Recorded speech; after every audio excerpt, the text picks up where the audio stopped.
y dudas y lo que quieran ustedes expresar, pero ciertamente tengo otro estilo, ¿no? Me cuesta trabajo pararme y hacer cosas, o sea, no estoy acostumbrada a eso. Entonces, si me disculpan, voy a hacer, digamos, una lectura pausada y todo, algunas cosas podré comentar, y a lo mejor aquí aprendo a ya pararme de la mesa y a hacer más cosas espectaculares, pero bueno, les pido una disculpa porque no es mi estilo, no es mi manera, y bueno, espero que no les sea aburrida esta forma de presentar las cosas, ¿no? Entonces, bueno, el título al que me invitaron fue Cómo crear condiciones de igualdad para niñas y niños. Entonces, bueno, pues sí me puse a pensar en justamente qué es crear condiciones y un poco también en relación con lo que decía la maestra anterior, Ana Lucía, ¿no?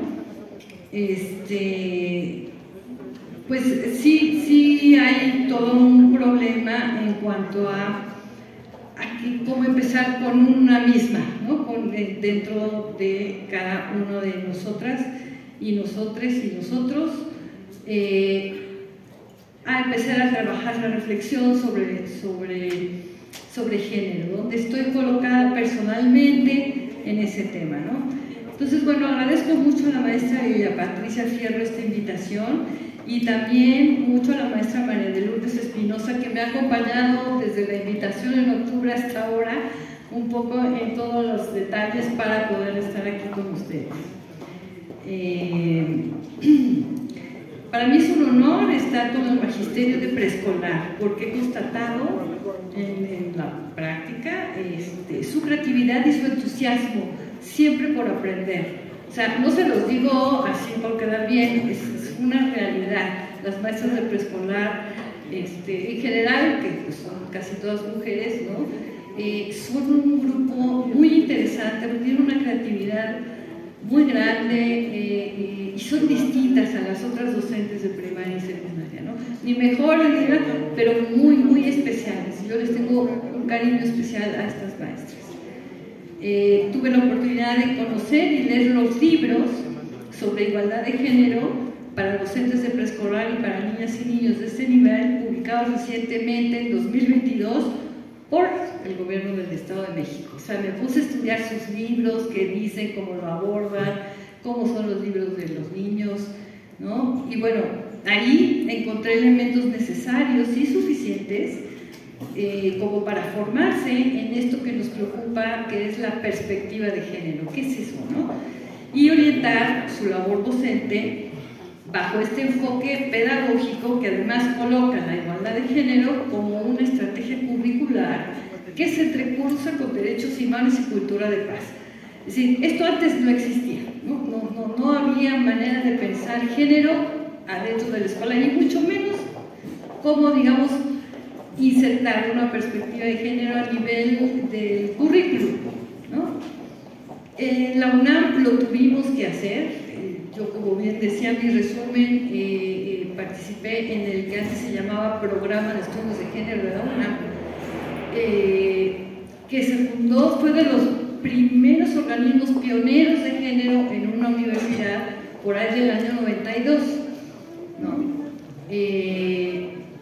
Y junto con el Colegio de México, que también fundaron su centro. Entonces, hay mucha experiencia de investigación, de estudio, de propuestas que tienen que ver con cómo insertar este, digamos, amplio paraguas teórico, ¿no?, en las currículas, en los planes y programas de estudio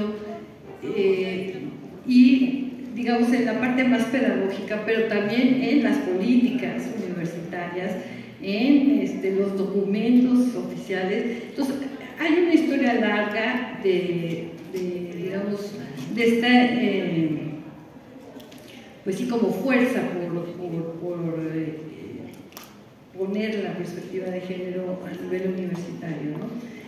Hace pocos años este programa de estudios ya se convirtió en centro, que es un nivel mejor que tiene, ahora se llama Centro de Investigaciones y Estudios sobre Género, que es el CIEG de la UNAM, ¿no? Bueno, yo ahí me formé, de ahí vengo, y es un lugar de justo hacer investigación, pero también difusión, ¿no?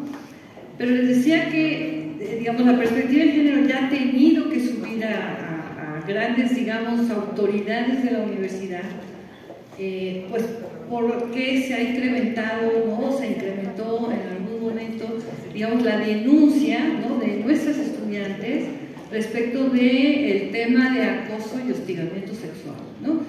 Eso pasó justo antes de la pandemia, ¿no? Es un incremento de digamos, la conciencia, ¿no?, de nuestras estudiantes de que ciertas cuestiones, relaciones y formas de tratar a las estudiantes no eran correctas, ¿no? Nosotros en el PUEG anterior pues ya teníamos 10 años trabajando en eso, pero como que fue una ola mundial, ¿no?, de jóvenes, muy jóvenes, que empezaron a tener interés y conciencia sobre estos temas, se empezaron a quejar, empezaron a denunciar, el Me Too famoso, muchas cosas sucedieron, de tal manera que la universidad se lo tomó más en serio, y entonces, aparte de nuestro centro de investigación, creó una coordinación general de igualdad, que depende directamente del rector.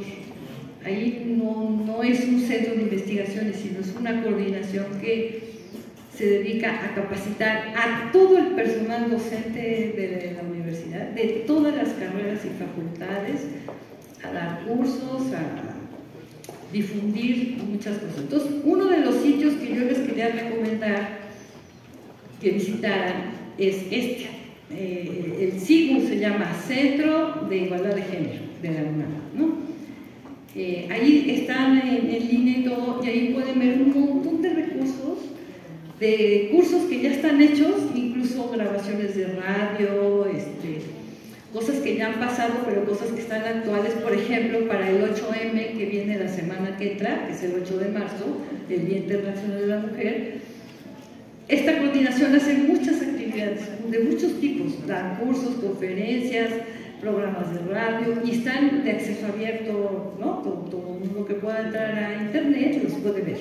Entonces, bueno, eso es una de las recomendaciones, y un poco para que presentarme con ustedes de dónde vengo y cuáles son las cosas que nos preocupan, ¿no? Bueno, entonces,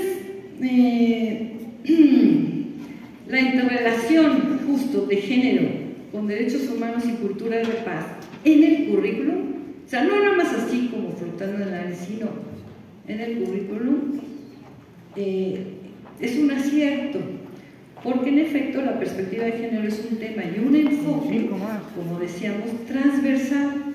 O sea, género casi que tiene que ver con todo, ¿no? Con lo cual se intenta decir que atraviesa no solo todas las esferas o ámbitos sociales y culturales en que vivimos, sino justamente contenidos curriculares que forman nuestros planes y programas de estudio en todos los niveles educativos. Hoy en la UNAM ya hay una asignatura de género obligatoria en la mayoría de las licenciaturas. Yo hice una hace 10 años, pero no era obligatoria, era optativa. Hoy ya la hicieron obligatoria, y quien no la cursa no se puede recibir, o sea, la tienen que cursar. Y entonces, pero ya está como materia dentro de un plan de estudios de licenciaturas, ¿no? Lo cual pues es muy bueno, ¿no? Es muy positivo, ¿no? Y bueno, pero eso implica un mundo enorme, ¿no? O sea, son miles de facultades y de aulas y de todo. Entonces, esta coordinación que les digo, hemos estado formando docentes, maestras que dan esa materia, ¿no? Entonces, todo esto es como que pasar de una cosa así muy general a acciones muy, muy concretas, ¿no? Veo, por ejemplo, que la mayoría de los temas de este congreso se pueden interrelacionar con la perspectiva de género, ya que, por ejemplo, sabemos que las emociones, además de que sean biológicas y cerebrales y demás, también están atravesadas históricamente por estereotipos de género, ¿no? De esta manera, ¿no?, se educa o nos educamos en la famosa cuestión de que ellos no lloran, los niños, los hombres, ¿no?, y las niñas sí, ¿no? Ellas sí tienen chance de llorar, o sea, ellos son muy aventureros y ellas ¿qué? Pues miedosas y así sucesivamente. O sea, estos estereotipos van conformando también modos de sentir, ¿no? Y de estar en el mundo, ¿no? Pero, pues, un poco hay que, para entenderlos de dónde vienen y por qué somos así, uno voltea la historia, ¿no? Desde cuándo es así, por qué, etc. Sabemos también que la inclusión, ese tema de la inclusión, tiene que ver con la lucha en contra de la exclusión por razones de género. O sea, no solo la inclusión tiene que ver con discapacidad o con nivel económico, socioeconómico, tal, sino también, hay estudios que lo demuestran, hay exclusión por razones de género, ¿no? La diversidad también tiene que ver con la elección de formas de ser y que todo ello se relaciona directamente con los derechos humanos. O sea, el derecho humano a ser y a elegir lo que quiero ser y sentir, ¿no? Es decir, y todo eso también está definido en estos grandes modelos que tenemos de ser hombre, ser mujer o ser una tercera cuestión, que no es ni una ni la otra y a lo mejor otra, ¿no?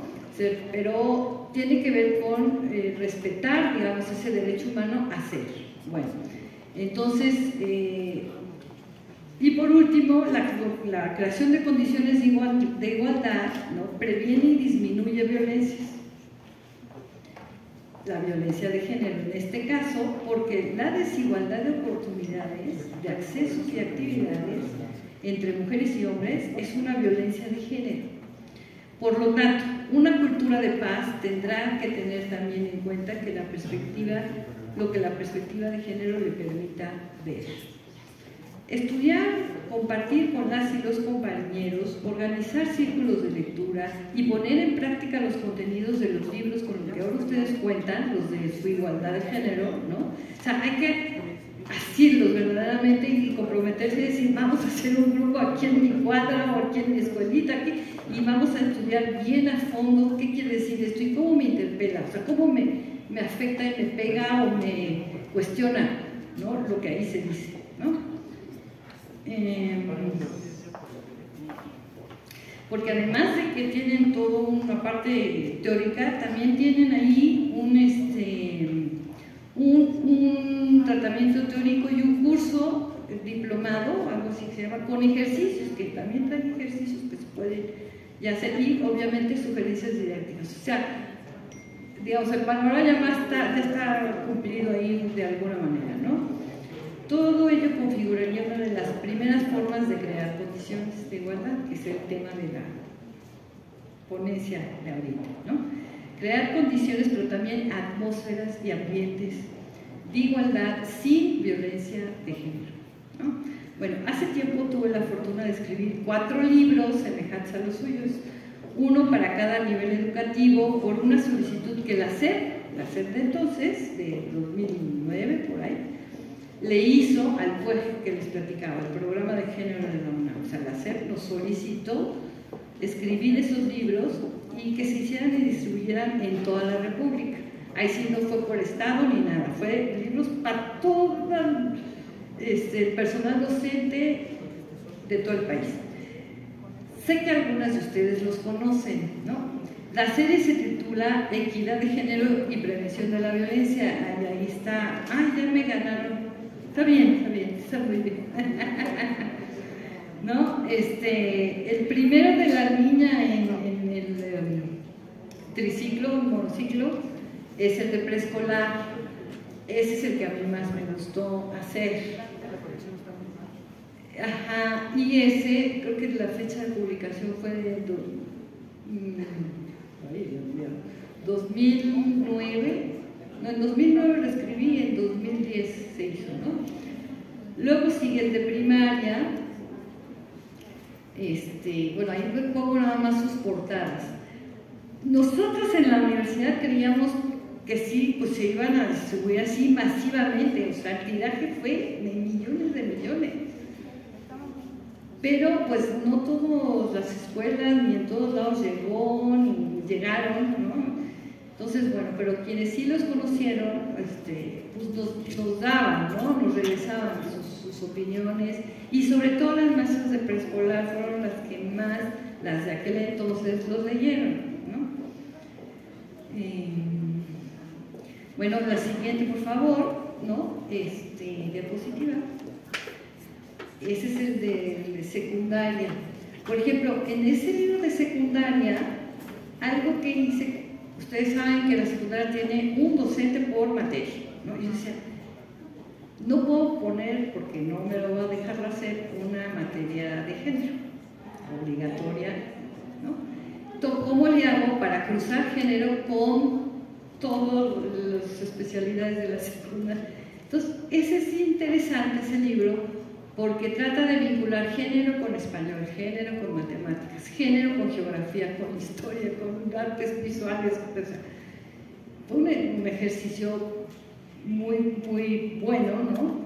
Pues porque vi que sí que tenía que ver, o sea, sí se podía, ¿no? Primero mi duda era ¿se puede? Y luego sí se pudo, ¿no?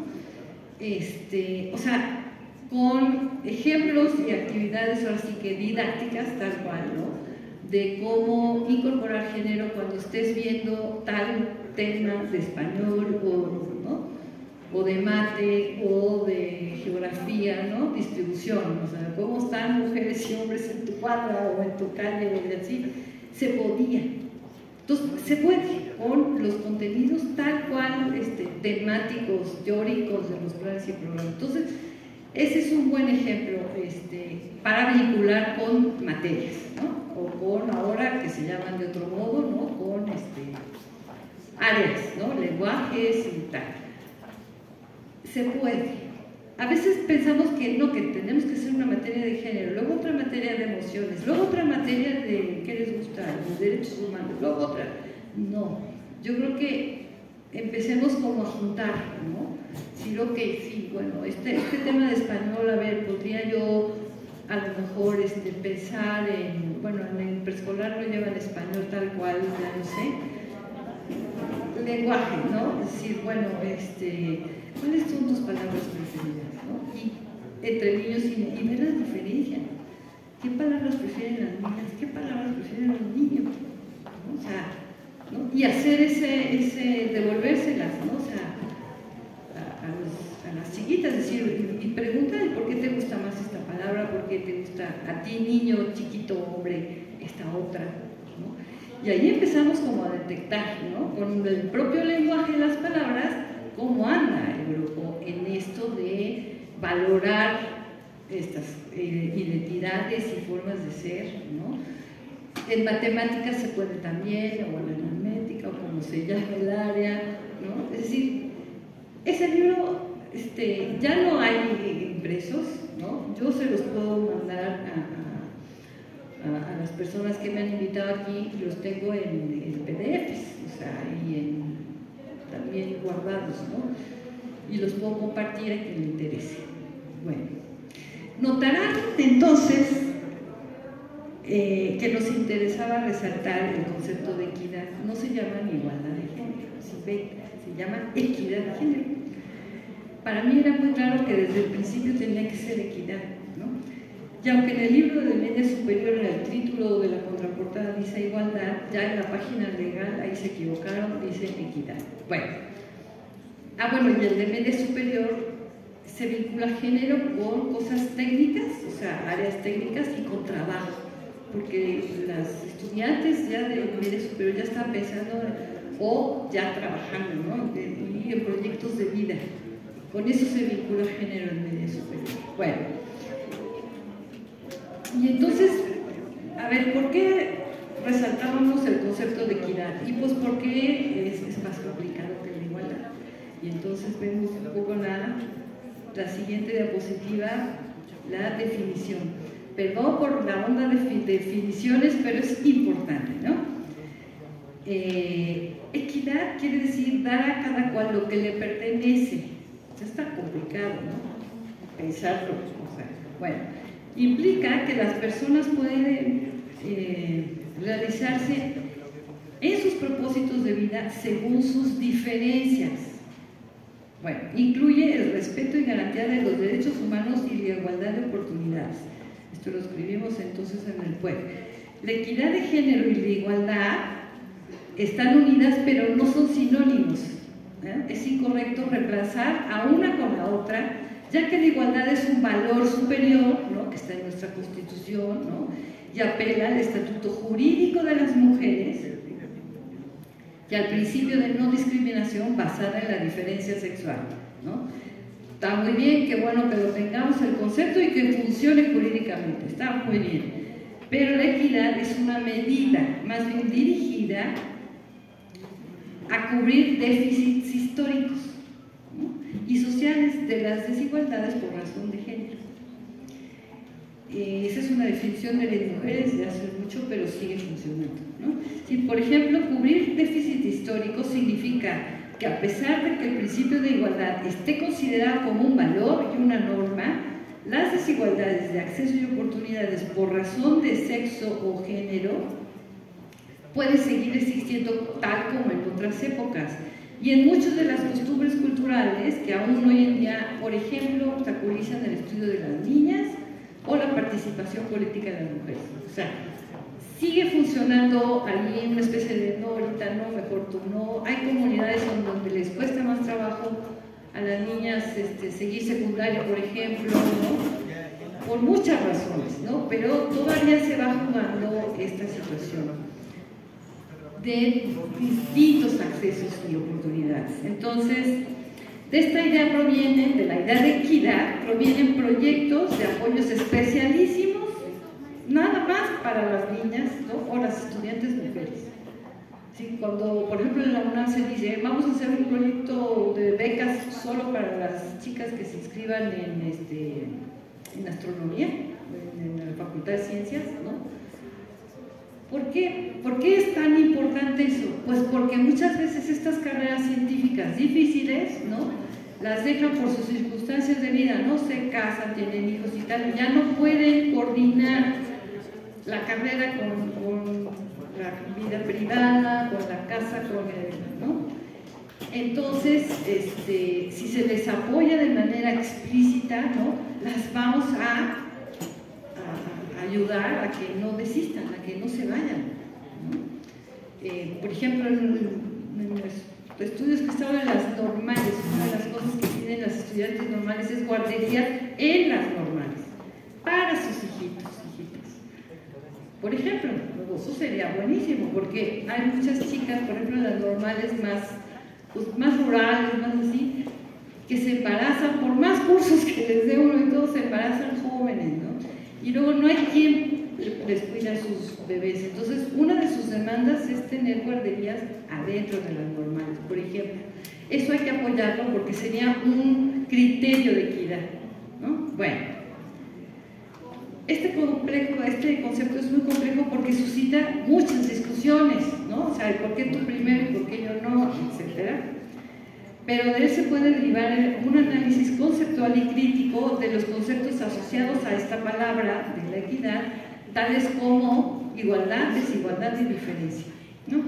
Decimos entonces que lo opuesto a la igualdad no es la diferencia. O sea, si a ti te preguntan ¿cuál es el opuesto de igualdad?, rápidamente, así como en automático, dices, pues la diferencia.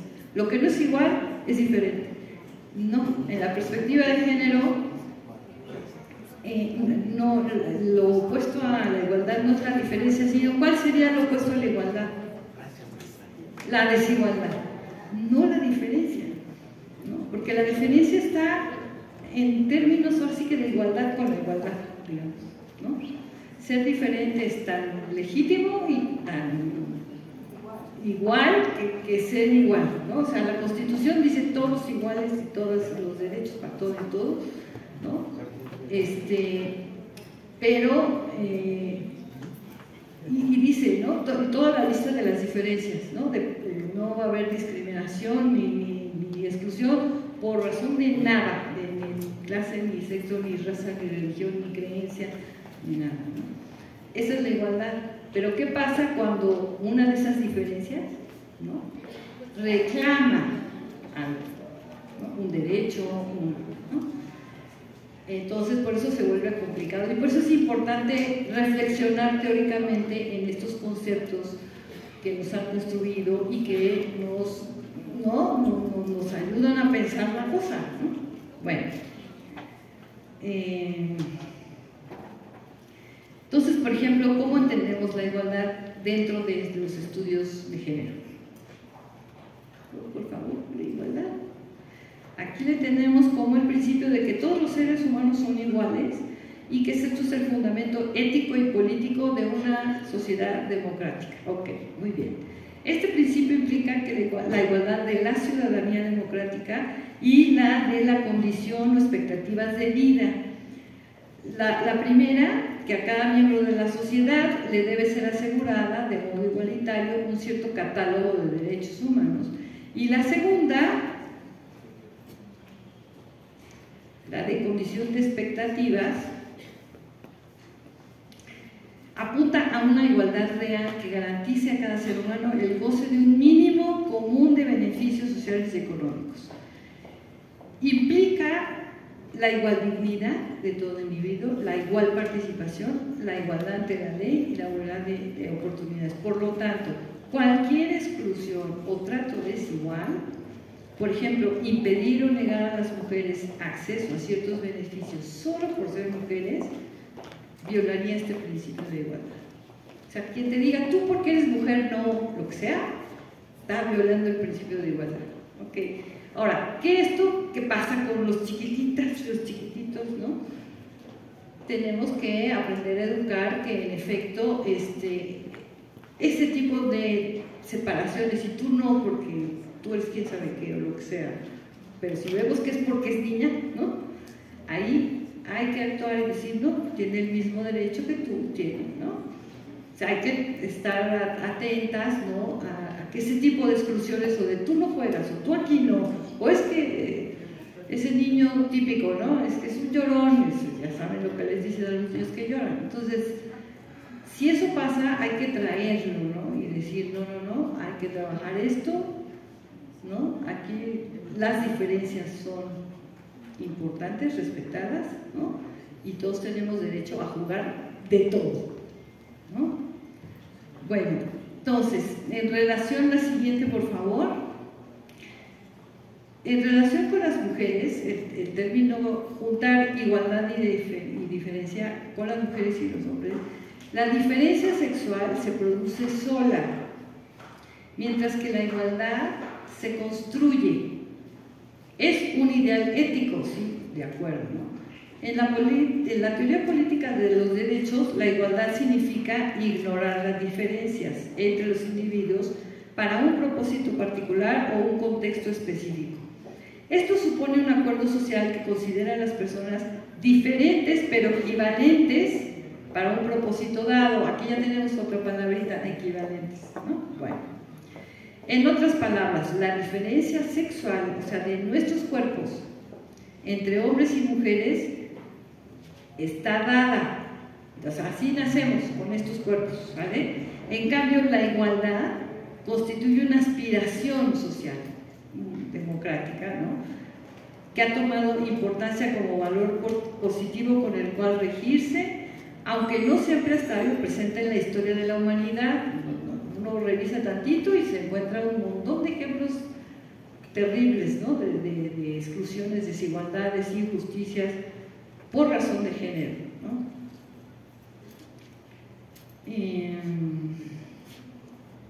Entonces la igualdad implica tratar y considerar como iguales a todas las personas, aun cuando éstas se diferencien entre sí por todo lo demás: edad, sexo, condición social, étnica, preferencias sexuales, adscripción religiosa, etc.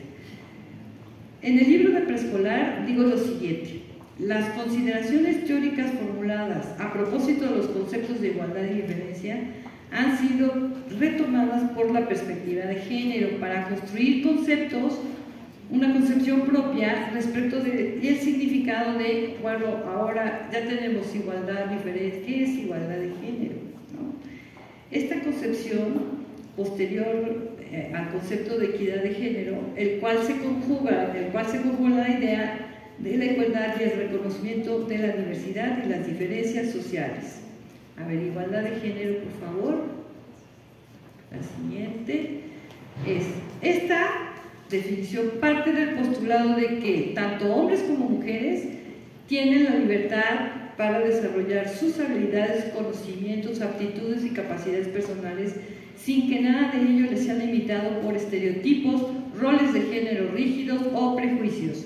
Vivir en igualdad de género implica que sean considerados los comportamientos, aspiraciones y necesidades específicas tanto de las mujeres como de los hombres. O sea, género no solo es cosa de mujeres, tiene que ver con los hombres también, y que están y han sido valoradas y favorecidas de la misma manera según sus diferencias. No significa, fíjense esto, porque esto era de hace mucho, ¿no? Pensaban así, que hombres y mujeres tengan que convertirse en una entidad similar. O sea, antes se pensaba que la lucha por la igualdad, porque nosotros las mujeres queríamos ser como los hombres, ser iguales a ellos. Pues no, no queremos ser iguales a ellos, pero para nada. Porque tienen bastantes problemas. Queremos ser ciudadanas, queremos tener derechos y decisiones y tener, ¿no? Eso es lo que queremos, pero no queremos ni las formas de poder masculinizadas que hacen daño, ¿no? No queremos ser eso. Entonces, aquí hay un problema bien interesante, ¿no? Como lo femenino y lo masculino, que ya no sé dónde lo voy a poner, pero bueno, lo femenino y lo masculino son dos construcciones culturales. No quiere decir hombre y mujer, pero claro, en nuestro lenguaje, en español y tal, luego lo ubicamos femenino, mujer, masculino, hombre. No. Y eso se ve en la historia, ¿no? Cuando por femenina se define a una señora como recatada, que les gusta, silenciosa, a ver, sumisa, obediente, así, todo eso es lo femenino. Eso no es ser mujer, ¿sí? Eso es lo femenino. Y lo masculino, bien que sabemos que es, ¿no? Valiente, fuerte, todos lo sabemos muy bien. Bueno, eso es lo masculino, pero eso no es el hombre. ¿Sí? Lo masculino y lo femenino se han construido históricamente, porque si uno ve cosas de documentos y cosas de antes, ¿no? De muchos siglos antes, ¿no? Cómo se pinta una mujer en una pintura o en una escultura o ya un hombre y tal, ahí está personificado, digamos, el cómo debe ser con este cuerpo y esta con este cuerpo, ¿no? Y se construye lo femenino y lo masculino, pero entonces pasan siglos y siglos y siglos, y no solo en la cultura occidental, quiero decirles, o sea, también pasa en las culturas originarias, también hay una construcción de masculino y femenino fuerte, y que tiene que ver muchas veces con dioses. Por ejemplo, los antiguos, o sea, los prehispánicos, ¿no? Tienen entidades religiosas femeninas, masculinas y de todo. Bueno, eso femenino y masculino, ¿no? Está construidísimo y lo tenemos muy incorporado. Entonces, así como Ana Lucía decía, eso, por ejemplo, hay un autor, un sociólogo que dice que eso lo tenemos incorporado aquí en el encéfalo, en la parte más primitiva, ¿no? Que opera, ¿no? Entonces, y opera en el lenguaje, opera por todos lados, ¿no? O sea, no tienes que ser pues, más dedicada, más mujercita, cuando te dicen eso, o más. Eso, ¿no? Es lo que realmente tenemos que entender y deconstruir, decimos, ¿no? O sea, no tanto qué tan femenino o qué tan masculino, sino de construir. Por ejemplo, ahorita está muy en boga como de construir, o sea, desmontar la masculinidad, porque les hace daño a los hombres. O sea, no solo es que nos hace daño a nosotras, ¿no? Sino que a ellos mismos, porque se llaman de pronto mandatos de género. La masculinidad se vive como un mandato común que debo hacer así, porque si no soy así me van a criticar, me van a ver mal, ¿no? Entonces el mandato de género de lo masculino es muy fuerte para ellos. Debo ser el proveedor siempre, debo ser, etcétera, etcétera. Entonces, digamos que desmontar esa masculinidad. A veces a los hombres les cuesta mucho trabajo porque sienten que entonces ya no van a ser hombres si se quitan esos atributos. Si se quitan eso, si ya, ¿no? Les da miedo, entonces, pero les hace mucho daño porque les impide ser de otros modos más humanos que no conocen, ¿no? Y entonces, vámonos con los chiquititos, ¿no? De preescolar. Bueno, ahí ya están incorporados un poco los estereotipos de género, ¿eh? Es fuerte, o sea. Entonces, no hay que decir, vamos a cambiar con ustedes lo que son, sino justamente que niñas y niños, digamos, estén contentas con su elección de lo que están siendo, ¿no? Y que esa elección no sirva ni para agredir, ni para violentar, ni para molestar, ¿no? O sea, un niñito de, ¿cuánto tiene? 3, 4, 5 años, ¿no? Que usa su valentía y su cosa de sentirse muy así poderoso, ¿no? Si eso lo usa para pegar, para agredir, ahí hay que pararlo, y ahí hay que, si eso no está bien, pero vamos a ver, hay muchos cuentos en mis libros, yo trabajo mucho con la literatura, ¿no? Entonces, ¿cómo podemos, por ejemplo, contar un cuento, no oralmente, sino leerlo, tal cual leerlo, ¿no? En donde exploremos con niñas y niños, ¿qué pasaría si el conejito hubiera sido conejita? O sea, preguntas de esas, ¿no? O sea, cambiarles los roles a los personajes, ¿no? Funciona un poco también para ver que cómo podrían intercambiarse en la fantasía, en la ficción, ¿no? O sea, la ficción sirve para eso, ¿no? Para ver la realidad desde lejos, ¿no? Pero de alguna manera te hace reflexionar, ¿no? Y bueno, para eso se puede usar, ¿no? Entonces, bueno, no significa que hombres y mujeres tengamos que ser o convertirnos en lo mismo, sino que sus derechos, responsabilidades, oportunidades no van a depender de haber nacido hombre o mujer. De eso no va a depender. Entonces, bueno, otra de las premisas necesarias para crear estas condiciones de igualdad en la escuela y en la primera infancia, además de leer y estudiar la inmensa bibliografía existente sobre género, sería y es el análisis personal y crítico que nuestro propio lugar en este entramado de relaciones de género tiene. O sea, tenemos que preguntarnos eso, ¿no? Si queremos dar cursos de género, entender género, llevar género, tenemos que preguntarnos, bueno, ¿y yo qué? ¿No? Como mujer, ¿qué he vivido? ¿Qué me ha pasado? ¿Qué me han impedido? ¿O qué no he podido hacer por ser mujer? O al revés, los hombres. Perdón. ¿Qué no he podido hacer por ser hombre? ¿No? O no pude, etc. Entonces, uno de los ejercicios, por favor, la siguiente. Sí, gracias, Lulu. Fíjense cómo les pongo una poesía. En mis libros se llaman pistas para reflexionar. Cada capítulo del libro está dividido en género y ámbitos distintos, ¿no?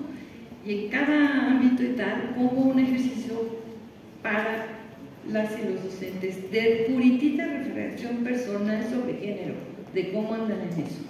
Entonces, en este ejercicio, que está en el de preescolar, y es el eje dedicado a igualdad de género, ¿no? Dice, por ejemplo, la poesía. Fíjense cómo escribía una poeta buenísima, pero fíjense como igualdad, de 1895, o sea, finales del 19. Uno diría, no, pues eso ya pasó, o sea, hace 1000 años, ¿no? Pero fíjense cómo escribe, dice, si yo fuera hombre, ¿qué hartazgo de luna, de sombra y silencio me habría de dar? Cómo noche a noche solo ambularía por los campos quietos y por frente al mar. Si yo fuera hombre, qué extraño, qué loco, tenaz vagabundo que había de ser. Amigo de todos los largos caminos que invitan a ir lejos para no volver. cuando así me acosan ansias familiares, qué pena tan honda me da ser mujer. Y dices, ay, pobrecita, o sea, no podía viajar, ¿no? Bueno, a nosotras que hemos ya, digamos, pasado bastantes umbrales de estudios, de pelearnos con las familias, con todo el mundo para seguir adelante, ¿no? O los hombres también, cuando deciden ser maestros, también los critican a veces, ¿eh? Si como maestro, ¿por qué no eres doctor o de derecho, ¿cómo se llama? Abogado. También tienen que aguantar vara, ¿no? Con esa cuestión, o sea. Entonces, y pensamos que esto ya no se prohíbe, que a ninguna mujer le prohíben viajar, como a la pobre poeta uruguaya, ¿no? Se llama Juana de Ibarbourou. Me gusta ella pues porque habla del viaje, de salir para afuera, de irse, ¿no? Y ella mira así con envidia, ¿no? A estos hombres que van y vienen, y en efecto, si uno ve historias de viajes, son ellos los que viajan, y los viajeros que ponen crónicas y te cuentan el viaje, casi todos son hombres, ¿no? Hay una muy famosa aquí en México, no me acuerdo cómo se llama, pero bueno, es una viajera importante del 19, europea, que describe a México. Yo no me acuerdo, alguno de ustedes sabe, pero bueno, el chiste es que pensamos que no sucede ya, ¿no? Pero si volteamos a ciertos hogares, casas, incluso nuestra propia historia y así, vamos viendo que, y volteamos sobre todo a la nuestra, ¿no? ¿Qué hubiéramos querido hacer que no pudimos, ¿no?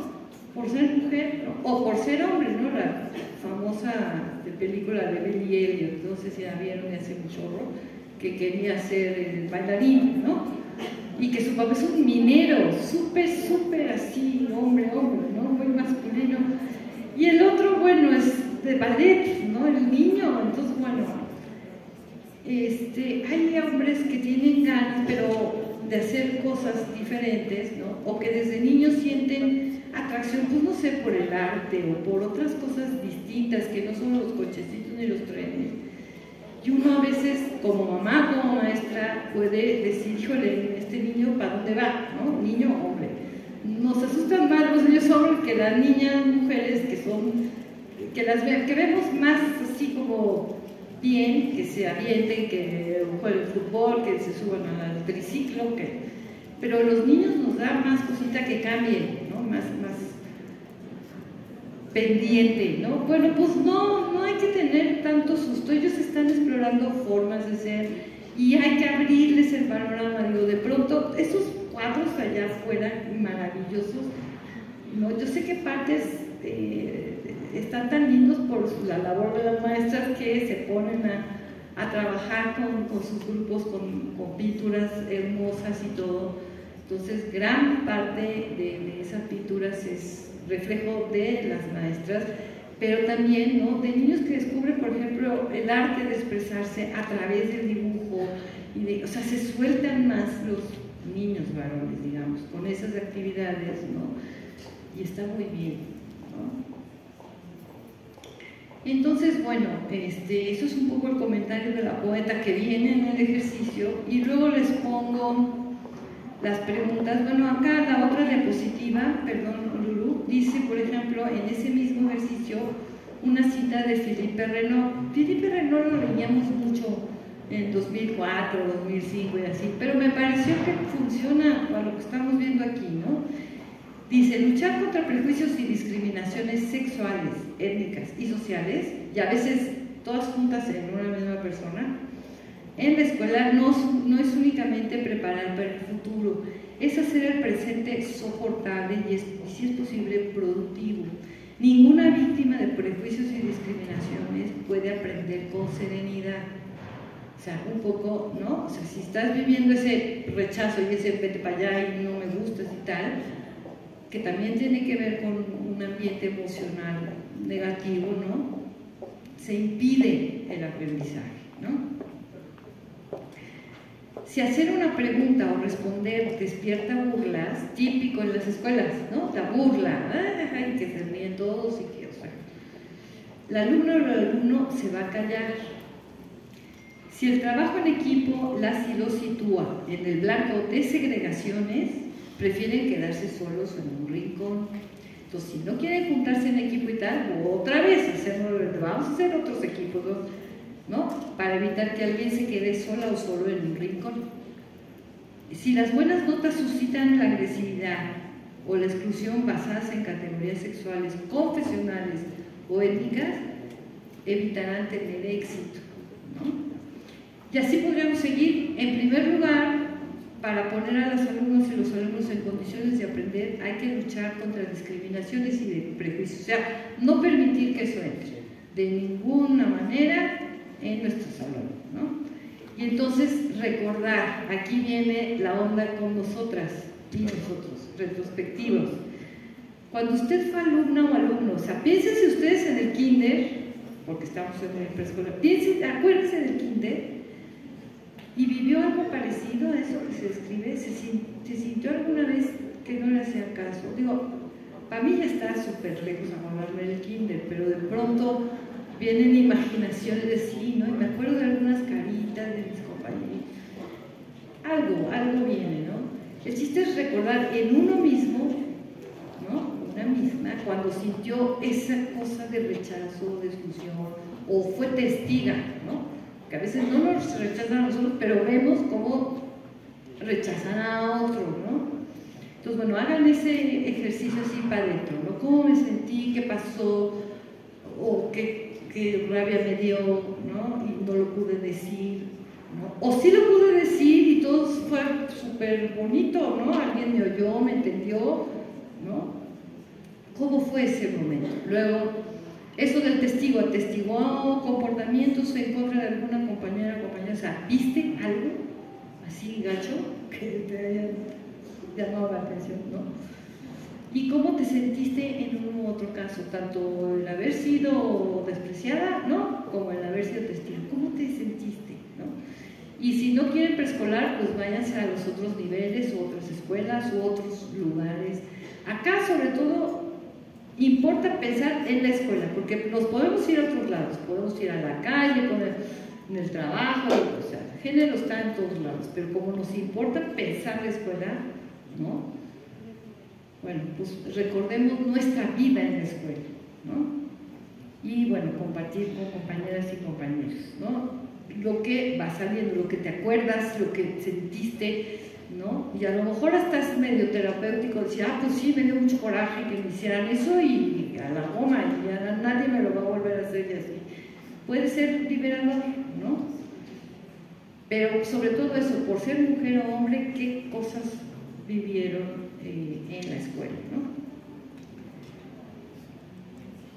Otra condición para crear igualdad es lo que conocemos como institucionalización o transversalización de esta perspectiva. Acá pongo la siguiente, por favor, definiciones de lo que es institucionalizar. Uno oye eso y parece que es cosa que va a venir el gobernador a institucionalizarnos el género aquí. No, bueno, no es tan así, sino es realmente en tu escuela hacer un propósito, ¿no? Que quede establecido que aquí no hay violencia de género, ¿no? Así como los letreros de no fumar, bueno, pues aquí no se puede tener violencia de género, está prohibida, ¿no? Eso es institucionalizar, o sea, poner a que toda la comunidad sepa que ahí se va a respetar la diferencia y la igualdad, ¿no? Y que cualquier acto de violencia, cualquiera que sea, pero si es de género, también vamos a estar atentos y eso no va a poder suceder, ¿sí? Entonces, es integrar sistemáticamente la igualdad de género en todos los sistemas y estructuras, o sea, pero pensemos en chiquito. Acá estas autoras que pongo acá sí están pensando de ámbitos macros, ¿no? O sea, las instituciones así del gobierno y tal. Pero esto llevémoslo a nuestra institución principal donde trabajamos y estamos ahí todos los días, en nuestra escuelita o nuestra oficina, digamos, ¿no? Pero que tiene que ver con la escuela. Entonces, ¿cómo llevamos todo lo en sistemas y estructuras, políticas, programas, procesos y proyectos?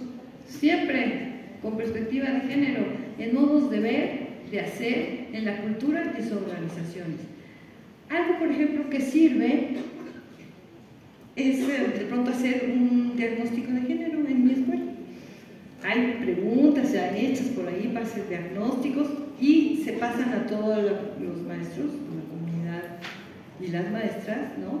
Y se les pregunta, ¿no?, si te han acosado, si te han hostigado, pero anónimos, para que se animen a contestar. O sea, no ponen su nombre, ¿no? Pero si te han insinuado cosas, si te han prometido subirte de puesto por si te vas conmigo. O sea, hay preguntas ya muy, ¿no? Y entonces, por ejemplo, todo el mundo contesta anónimamente y haces después un vaciado de la información y te das cuenta de cómo está tu lugar en cuanto, por ejemplo, a acoso y hostigamiento sexual entre los adultos. Pero para los niños y niños, ¿no?, una manera de averiguar eso, ¿no?, es justamente de formas proyectivas, con los dibujos, ¿no? Porque, como decía la ponente anterior, el acoso y el abuso no se puede hablar a esa edad, ¿no?, pero sí se nota, se puede detectar, y se tiene que actuar, ¿no? Se tiene que averiguar cuando eso esté pasando, cuando sintamos que algo no funciona con un niño que no aprende, que tiene, ¿no?, a veces conductas violentas, agresivas, o que está ensimismado, así. Antes de decidir qué tiene, pues hay que explorar, ¿no? Y como no le podemos preguntar directamente, sí podemos, como le hacen los psicólogos, ¿no?, que dibujan cómo es tu casa, a quién quieres más, que nos vayan como diciendo, ¿no? Y dependiendo de eso que digan, bueno, pues entonces hablaremos con la directora de la escuela o con quien sea que se tenga que hacer. Pero sobre todo, para el personal adulto y todo, es importante detectar qué nivel, o si no existe, acoso y hostigamiento sexual entre la comunidad de adultos, ¿no? Esa es una tarea como para sistematizar esta perspectiva de género, ¿no? La vamos a poner como en el hacer, en el actuar, entonces. Y, por ejemplo, cuando dice en las políticas, ¿no?, por ejemplo, las circulares, eso es una política de la escuela, hacer circulares a los padres, ¿no? Entonces, no poner padres de familia, sino a las madres y los padres de familia. O sea, eso es un poco más incluyente, ¿no? Y tiene que ver con que acá hay un lenguaje favorable, ¿no?, a hombres y mujeres. Y así en detalles, ¿no?, de este tipo, y va uno haciendo parte o sea, poniendo la institución en un nivel de respeto a la igualdad de género, ¿no? Otra es modificar convenciones de género, tanto en la democratización como para incidir en la eliminación de la discriminación y la violencia hacia las mujeres, favoreciendo su empoderamiento y autonomía. Estas autoras se las pongo allí, ¿no?, pues porque luego las pueden consultar más ampliamente ustedes, ¿no? Y también esta institucionalización sirve para transformar el estatus de las mujeres y lograr que participen en todas las esferas del quehacer humano, ¿no? La que sigue, por favor. Que las instituciones públicas se abran al diseño de acciones cuyo propósito es enfrentar las desigualdades de género, ¿no? O sea, como decía, una desigualdad de género puede provocar violencia de género y ahí nos vamos a la cadena peor, ¿no?, de más violencia. Que se incorpore en su quehacer el trabajo de documentar desigualdades entre los hombres y mujeres. Esto es que les decía, ¿no?, de hacer diagnósticos. ¿Cómo es en mi institución esto? O en mi secretaría. Hicimos una vez un diagnóstico de estos en la Secretaría de Educación de San Luis Potosí. Así, un cuestionario que ya existe, ¿no? Más que maestras, había como funcionarias de la SEP de San Luis y así, y salieron un montón de cosas de acoso y hostigamiento en la Secretaría de Educación. Entonces, lo tenemos que saber, ¿no? Así como lo hace del censo, ¿cómo se llama? Y mujeres y los censos, ¿quién hace los censos?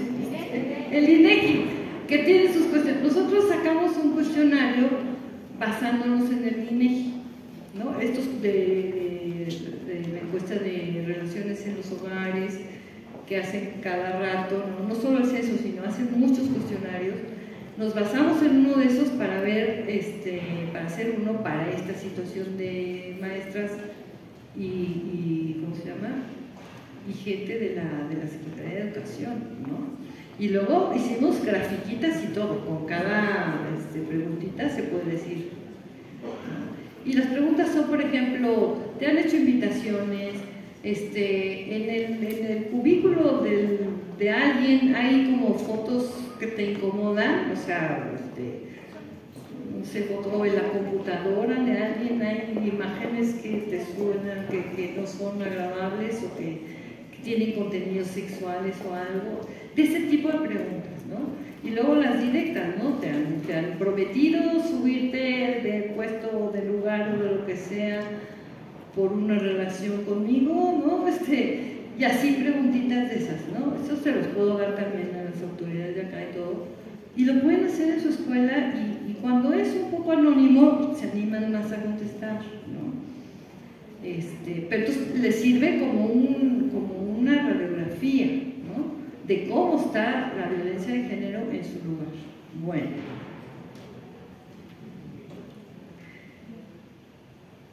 Bueno, acá por ejemplo dice esta otra cita que no acabé, que dice desigualdades entre hombres y mujeres en el acceso, desigualdad al poder debidas a la construcción social de lo femenino y lo masculino.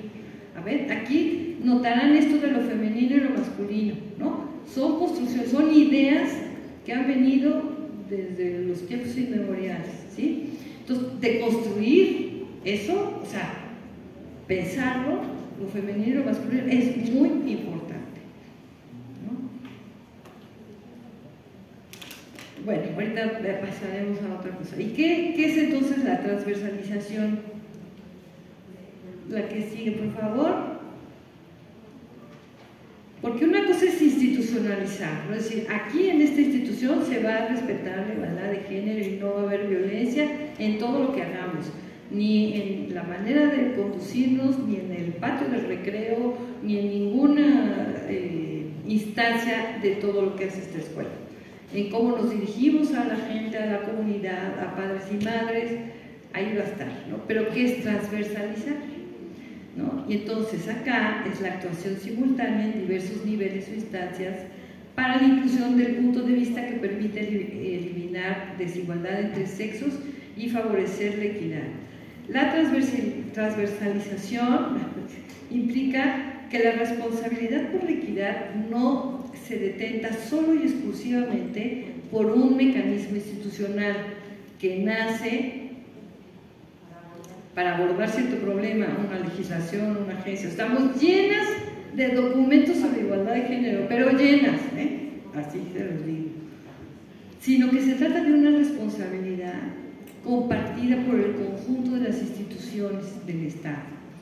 Implica una serie de pasos que involucran a las autoridades y a las personas que ejecutan las políticas, ¿no? Es decir, un ejemplo de transversalización a la hora de leer libros o cuentos en las clases de preescolar. Por ejemplo, en la siguiente, por favor, este cuentito, cuando yo hice los libros todavía existía y estaba fuertísimo el programa de bibliotecas de aula y bibliotecas de escolares. Este libro, que es del 2005, es un libro informativo, no es de ficción, pero cuando las maestras me decían, pero es que no hay libros de género para niños, ahora sí ya hay, pero antes no había. Entonces, el reto fue pensar cómo llevar a género cualquier libro, cualquier cuento, cualquier informativo. Que es una edición muy linda de Ediciones Tecolote, se llama Listos, Cámara, Acción. Bueno, era para biblioteca escolar, ¿no? Entonces, que por ejemplo después de leer el libro al grupo, ¿no?, de chiquitos, preguntarles ¿qué sientes cuando ves a una niña o un niño con alguna discapacidad? Ya está el sentimiento, ¿no? ¿Qué sientes? ¿No? Porque puedes sentir muchas cosas, desde pena de no querer ver hasta rechazo, hasta muchas cosas. Bueno, indagar eso, ¿no? Y ver si los sentimientos por una niña o por un niño con discapacidad son distintos, porque sí lo son, pero bueno, eso hay que explorarlo. ¿Tus sentimientos son distintos si son niñas o niños, o sienten lo mismo por ellas y ellos? O sea, indagar Si por ejemplo con una niña con discapacidad en silla de ruedas, o no me imagino que más otra cosa, sienten más como quererla proteger. Y si un niño igual, en esas mismas condiciones, más bien la reacción es como que no hacerle caso. Fíjense cómo ahí está ya operando, ¿no?, una diferencia de género que los propios niñas y niños aplican ahí, ¿no? Porque ya traen incorporada la cuestión del estereotipo, ¿no? Pues con las niñas hay que ser protectores, ¿no? Con los niños, pues que se valgan por sí mismos un poco la idea, ¿no? Y así, entonces, indagar eso en el grupo, ¿no?, que sirva para que suelten ellos y que ellos se den cuenta de que, pues, no, o sea, los dos, tanto niña como niño, ¿no?, están sufriendo una situación, pero son capacísimos de estar en la escuela y de hacer cosas con lo que tienen, ¿no? ¿Y te gustaría saber cómo se sienten ellas y ellos? Los propios niñas, niños con discapacidad. Y una final, ¿no?, ¿cómo puedes expresarles amor y cariño? Tanto si son niñas o niños, ¿no? Y eso trabajarlo así en el grupo. Y ese tipo de preguntas, ¿no?, pues ahora sí que para toda esta biblioteca escolar, que entonces era pues bastante buena, ¿no? Pero también la siguiente, por favor, ¿no? Tenemos 1000 canciones de preescolar que están completamente llenas de estereotipos de género, ¿no? Entonces, bueno, hay ya ejercicios que se puede hacer de cambiarlas, ¿no? Cómo cambiar, en lugar de me quiero casar con una señorita, a ver qué se les ocurre, inventar letras, ya hay muchas cosas de esas, ¿no? En los juegos y en las costumbres se pueden. Por ejemplo, esta imagen que ven aquí era la parte de mi libro que trataba género y cultura, ¿no? Y atrás de la maestra que estaba oyendo la radio está Pedro Infante cantando, no se ve muy bien, pero es una foto de Pedro Infante y unas mujeres enlutadas, o sea, verdaderamente tapadas todas, ¿no? Así como si fuera un santo infante, ¿no? Ese es un estereotipazo de género, esa adoración. Y bueno, el cine mexicano de oro está, pero bueno, ahí aprende uno lo masculino y lo femenino de a de veras. Entonces, digamos, eso es lo que hay que desmontar, ¿no? Entonces, por eso esta ilustradora es Margarita Sada, ¿no? Y me entendía muy bien lo que yo quería decir, me acompañó muy bien en la ilustración de este libro, ¿no? Y pues se le ocurrió esto, ¿no? Es decir, cuando yo hablaba de género y cultura, ¿no?, como ella vio que en todas estas imágenes, ¿no?, ahí están los estereotipos actuando y educándonos y así. Y entonces dije, no, bueno, estas casi le están rezando a Pedro Infante, ¿no? Casi. Así era, estos son los 40, los años 40, 50, o sea, la época en que mi mamá, por ejemplo, era joven, ¿no? A lo mejor para ustedes ya son sus abuelitas, pero era mi mamá, pues sí, como veinteañera, más o menos, o quinceañera en esos años del cine ese, ¿no? Y pues tampoco están tan lejos en la historia nuestras mamás, de nosotras las que ya pasamos a la tercera edad, o cuarta, no, sí, ya de veras, ya me dieron mi tarjeta, de bienestar. Y sí, o sea, todavía nuestras mamás fueron educadas así. O sea, tampoco estamos hablando del siglo XVI, estamos hablando de una generación antes que nosotras. Y no se diga mi abuela nació en 1900, o sea, imagínense, ahí tapió otra cosa, pero bueno, digamos, no está tan lejos esta cuestión, ¿no?, de cómo desmontar. Y la última, por favor. ¿Cómo vincular género con resolución pacífica de conflictos? Que ahora también se piensa eso, ¿no? Bueno, pues a través del diálogo, ¿no? Revelar similitudes y concordancias en el diálogo. Ay, lo que tú me dices se parece a lo que dice ella otra. Ay, es que en esto esto, digamos, esto es lo mismo que tú estás diciendo, nada más que en otras palabras. O sea, el diálogo con estos chiquitos y chiquitas de esta edad se puede, ¿no? Cuando se presenta un conflicto, ¿no? Sentimientos de solidaridad, tiene que ver, ¿no? El diálogo favorece la autoestima, descubre alternativas de acción y modifica el planteamiento del problema, ¿no? Ah, es que me pegó, bueno, es que a lo mejor vamos a entender al pobre otro que te pegó, ¿no? O sea, cómo se siente, qué le pasa, y ahí como que la empatía, ¿no? Y el cariño y entender, como decía Ana Lucía, ¿no? Que a lo mejor el otro viene en un estado verdaderamente, ¿no? Mal, y pues por eso me pega, y dices, bueno, no está bien que pegues, pero a ver, vamos a, el famoso manejo de emociones, bájale a tu malestar, ¿no? Y no agredas, no pegues, ¿cómo te sentirías si fuera al revés? Y ahí es cuando, ¿cómo sentirías si te hicieran eso y así? Bueno, miren, por último, me parece que hay otras condiciones importantes para crear ambientes de igualdad, ¿no? Que tienen que ver más con nuestras condiciones de adultos, ¿no? Es decir, con nuestras emociones, ya lo decíamos, relaciones amorosas, laborales, a través de las cuales portamos, comunicamos y transmitimos multiplicidad de mensajes.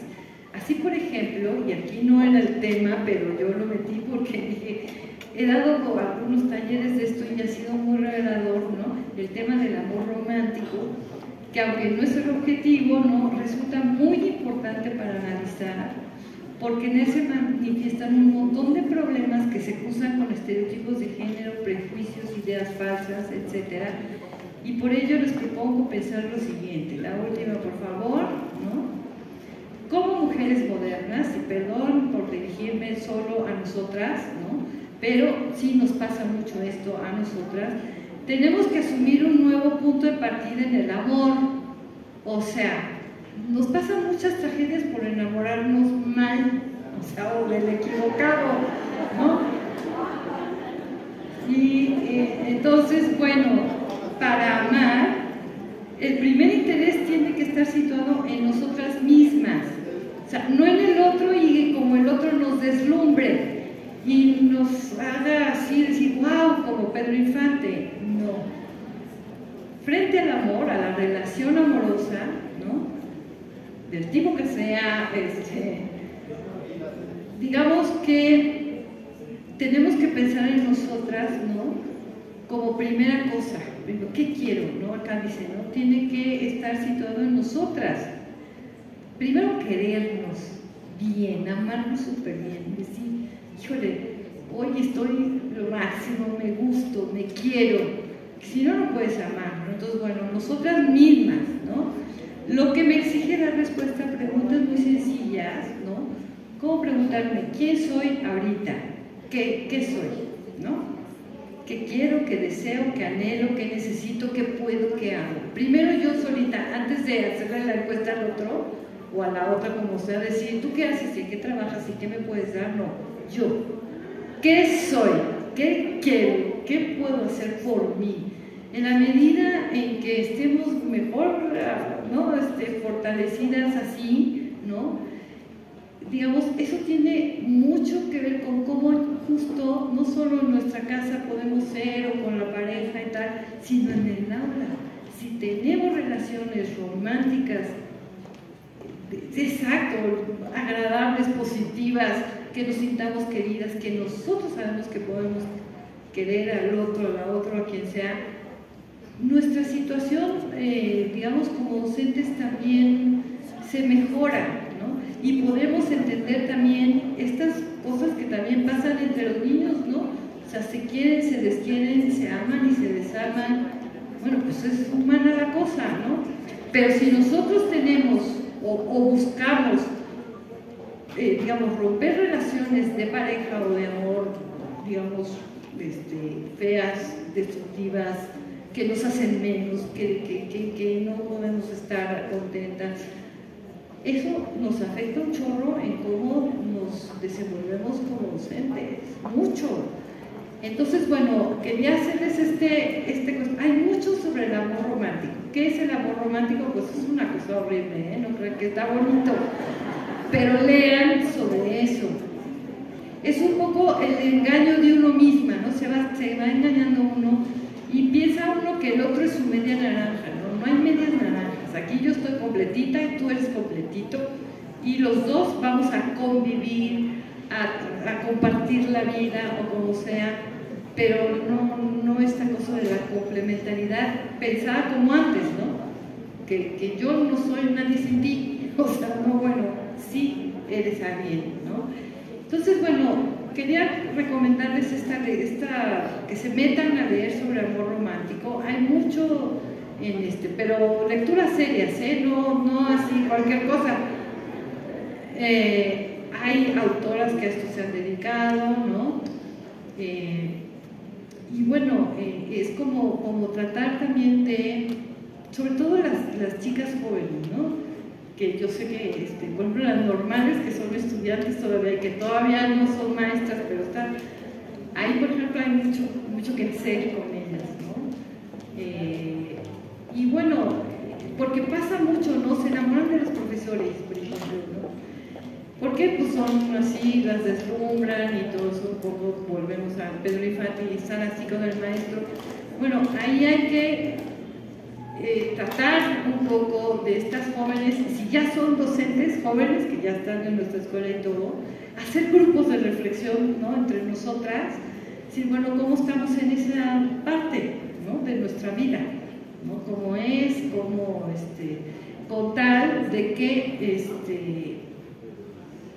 no, digamos que esto del amor romántico tampoco nos parezca un ideal, ¿no? El amor eso, es compartir la vida, compartir un montón de cosas buenas, de tristezas también y todo, pero no es ni la salvación, o sea, ni un mundo en el paraíso, ¿verdad? Pues no. Entonces, pero el amor romántico plantea esa, viene de una costumbre medieval, ¿no? Si saben, ¿no? De los caballeros que tenían que luchar por conquistar a una dama importante de la corte, ¿no? Y entonces se mostraban, se debatían, se peleaban y todo, para demostrar su valor, pero luego si ganaban, se inclinaban ante la dama, ¿no? Pero nunca era de ellos. O sea, el chiste del amor romántico es también un poco, nunca lograrlo. Bueno, en la Edad Media así era, no, ahora no. O sea, así era la costumbre esta caballeresca, pues, ¿no? Entonces, bueno, pero hemos heredado formas de amar también, ¿no? Desde los hombres y de las mujeres. Si los hombres tienen un trabajar enorme que hacer con su masculinidad, ¿no? Con cómo demostrarla, con cómo entender también la sexualidad, ¿no? Es decir, hay mucho que hacer. Y bueno, esta página que les digo de la Coordinación de Género de la UNAM tiene ya cursitos de masculinidades. Muchos hombres no quieren que se los demos mujeres, quieren a hombres dando cursos de masculinidades, y ya hay hombres académicos serios, ¿no? Impartiendo estas clases. Yo digo, bueno, pues está bien, les toca hacer su chamba. Así como nosotros hemos luchado por tener un lugar, una carrera, un sitio, un salario, y no dejar que nos maltraten, bueno, pues ellos tendrán que hacer al revés, ¿no? Dejar de maltratar, dejar de ser mala onda, pero lo tienen que hacer también juntos, ¿no? Entre ellos, si es que no nos quieren oír a nosotras, ¿no? Bueno, pues yo me quedo con ese mensaje, muchas gracias. A lo mejor a la siguiente ya no sabe. Doctora, muchísimas gracias, qué interesantes aportaciones que sin duda nos brindarán más elementos para ampliar nuestra comprensión sobre estas temáticas. Vamos ahora a escuchar a la maestra Lilia Patricia Fierro Jaramillo, directora general de Educación Preescolar, quien le entregará un reconocimiento. Gracias. Muchísimas gracias, compañeras, compañeros. Pues un alto honor, creo que me voy a fijar ahí. A ver, vente, Patricia.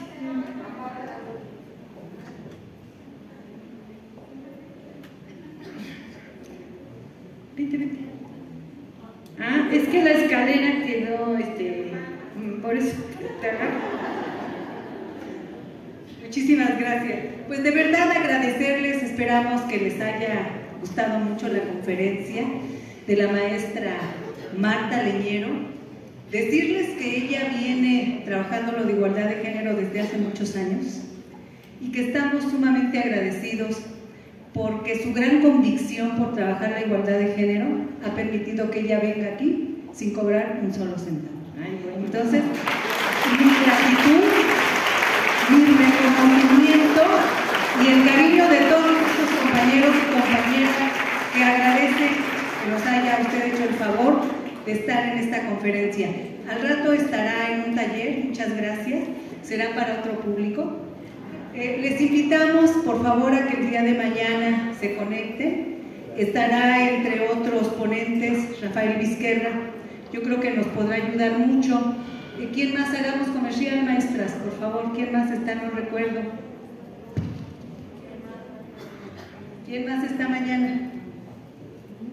La maestra ya va a abrir su teléfono. Permítanos un minutito. Para invitarles y decirles que estamos sumamente agradecidos por su presencia, que deseamos que y luego lentes porque tampoco. Estará la Organización de Estados Iberoamericanos con nosotros, iniciamos a las 9 de la mañana.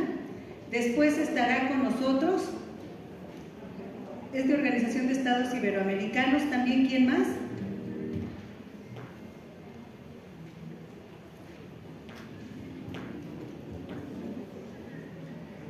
Rafael Vizquerra, la maestra Mari Carmen Escandón Minuti también estará con nosotros, todos de verdad grandes ponentes con importantes temáticas que deseamos de corazón, compañeras, compañeros, que sean útiles, que faciliten el trabajo que ustedes realizan en sus aulas, porque ahí en las aulas está la verdadera educación. Lo que ustedes hacen es lo que se refleja en la educación de nuestras niñas y de nuestros niños. Y si me autorizan, sin mayor preámbulo, a nombre del Gobierno del Estado de México, de la Secretaría de Educación, hago entrega a la maestra Marta Isabel Leñero Yaca, quien nos ha hecho el favor de disertar esta importante conferencia. Enhorabuena, muchas gracias. Sabemos que está usted contenta en el Estado de México. Y bueno, decirles que la maestra Marta Leñero vive en Querétaro y que desde ahí nos hizo el altísimo honor de estar aquí sin cobrar un solo centavo. Entonces, muchísimas gracias, de verdad. Y también una travesía por el Estado de México, ¿sí? Y que aquí la esperamos, maestra, también sin costo alguno para usted. Aquí la esperamos. Por supuesto que podríamos albergarla en nuestros hogares, maestra, con mucho gusto y con mucho cariño. Muchas gracias. Pues que tengan la mejor de las tardes, queridas maestras, queridos maestros, que Dios les bendiga y que lo que puedan hacer por nuestras niñas, por nuestros niños, que la vida, Dios, el universo se los devuelva en bendiciones multiplicadas. Muchísimas gracias.